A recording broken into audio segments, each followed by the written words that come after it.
ស្ដីបងប្អូនថ្ងៃនេះយើងមកសងសឹកប្រឡងឆ្ដោរបស់យើង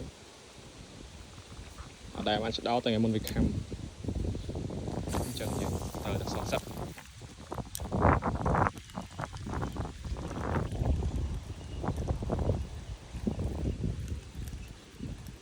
ទឹកល្អក់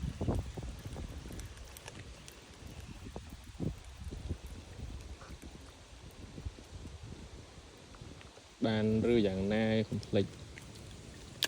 តាមដានទស្សនាដូចតទៅ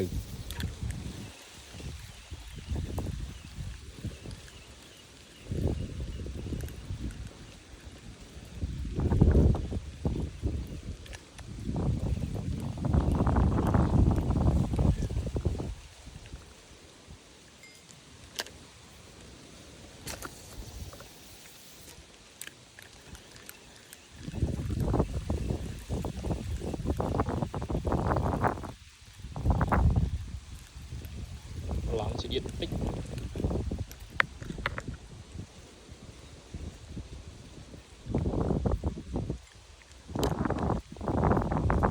ជាតិយើងក៏តែលេងខ្សែវិញខ្សែខ្លីៗ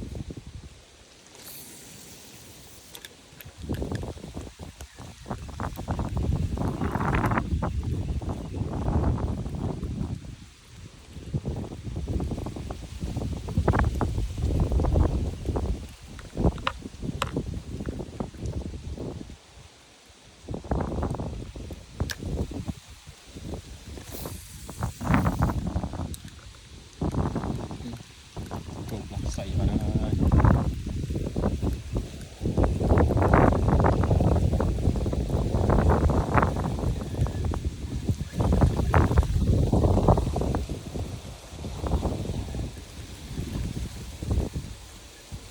เลย